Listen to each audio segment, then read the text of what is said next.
Daniel 4. Moi, Nabuchodonosor, je vivais tranquille dans ma maison et je jouissais de la prospérité dans mon palais. J'ai alors fait un rêve qui m'a rempli d'effroi. Les pensées qui m'ont hanté sur mon lit et les visions de mon esprit m'ont épouvanté.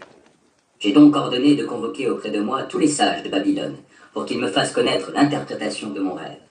Les mages, les magiciens, les astrologues et les devins se sont présentés. Je leur ai exposé le rêve, mais ils n'ont pas pu m'en faire connaître l'interprétation. À la fin, s'est présenté devant moi Daniel, nommé aussi Belchatsar, d'après le nom de mon Dieu. L'esprit des dieux saints réside en lui. Je lui ai raconté mon rêve et je lui ai dit, Belchatsar, chef des mages, je sais que l'esprit des dieux saints réside en toi et qu'aucun mystère n'est trop difficile pour toi.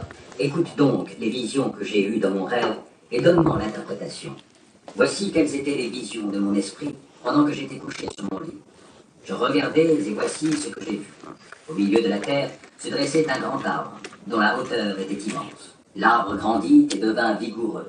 Son sommet atteignait le ciel. Et l'on pouvait le voir depuis les confins de la terre.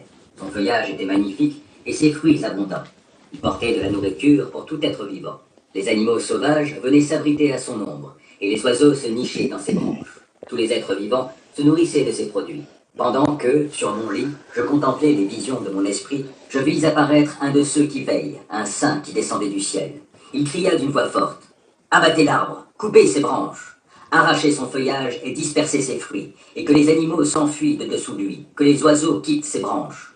Laissez cependant dans la terre la souche et ses racines, liées de chaînes de fer et de bronze au milieu de l'herbe des champs. Qu'il soit trempé de la rosée du ciel, qu'il se nourrisse d'herbe avec les animaux. Cet homme perdra la raison et se prendra pour une bête, jusqu'à ce qu'ait passé 7 ans. Cette sentence est un décret de ceux qui veillent. Cette résolution est un ordre des saints, afin que tous les vivants sachent que le Très-Haut domine sur toute royauté humaine, qu'il accorde la royauté à qui il veut, et qu'il établit roi le plus insignifiant des hommes. Tel est le rêve que j'ai eu, moi, le roi Nabuchodonosor. Quant à toi, Belchatsar, donne-moi l'interprétation, puisque tous les sages de mon royaume s'en sont montrés incapables. Mais toi, tu le peux, car l'esprit des dieux saints réside en toi. Alors Daniel, nommé aussi Belchatsar, demeura un moment interloqué. Ses pensées l'effrayaient. Le roi reprit et dit, Belchatsar, que le songe et son explication ne t'effraient pas. Mon seigneur, répondit Belchatsar, je souhaiterais que ce songe s'applique à tes ennemis et sa signification à tes adversaires. Tu as vu un arbre grandir et devenir vigoureux, sa cime touchait le ciel et on le voyait de toute la terre.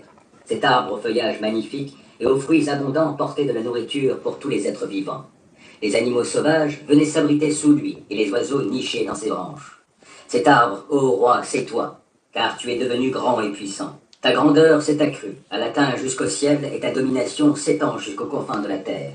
Le roi a vu ensuite l'un de ceux qui veillent, un saint, descendre du ciel et crier « Abattez l'arbre et détruisez-le.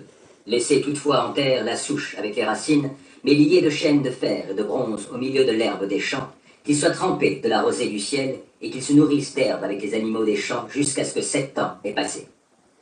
Voici ce que cela signifie, ô roi. Il s'agit là d'un décret du Très-Haut prononcé contre mon seigneur le roi.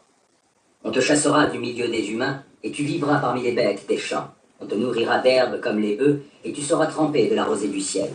Tu seras dans cet état durant 7 ans, jusqu'à ce que tu reconnaisses que le Très-Haut est le maître de toute royauté humaine et qu'il accorde la royauté à qui il lui plaît. Mais si l'on a ordonné de préserver la souche avec les racines de l'arbre, c'est que la royauté te sera rendue dès que tu auras reconnu que le Dieu des cieux est souverain. C'est pourquoi, ô roi, voici mon conseil. Puisses-tu juger bon de le suivre. Détourne-toi de tes péchés et fais ce qui est juste. Mets un terme à tes injustices en ayant compassion des pauvres. Peut-être ta tranquillité se prolongera-t-elle. Tous ces événements s'accomplirent pour le roi Nabuchodonosor. En effet, 12 mois plus tard, il se promenait sur la terrasse du palais royal de Babylone. Il prit la parole et dit « N'est-ce pas là Babylone la grande que moi j'ai bâtie pour en faire une résidence royale? C'est par la grandeur de ma puissance et pour la gloire de ma majesté que j'ai fait cela. » Ces paroles étaient encore sur ses lèvres qu'une voix retentit du ciel.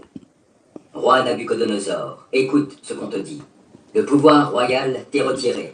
On te chassera du milieu des humains et tu vivras avec les bêtes des champs. On te nourrira d'herbe comme les bœufs. Tu seras dans cet état durant 7 ans, jusqu'à ce que tu reconnaisses que le Très-Haut est maître de toute royauté humaine et qu'il accorde la royauté à qui il lui plaît. » Au même instant, la sentence prononcée contre Nabuchodonosor fut exécutée. Il fut chassé du milieu des hommes. Il se mit à manger de l'herbe comme les bœufs, et son corps fut trempé par la rosée du ciel. Sa chevelure devint aussi longue que des plumes d'aigle, et ses ongles ressemblaient aux griffes des oiseaux. Au terme du temps annoncé, moi, Nabuchodonosor, je levai les yeux vers le ciel, et la raison me revint. Je remerciai le Très-Haut, je louai celui qui vit éternellement, et je proclamai sa gloire. Sa souveraineté est éternelle, son règne dure d'âge en âge. Tous les habitants de la terre ne comptent pour rien devant lui, et il agit comme il l'entend envers l'armée des êtres qui vivent dans le ciel et envers les habitants de la terre. Personne ne peut s'opposer à ses interventions ou lui reprocher. Que fais-tu?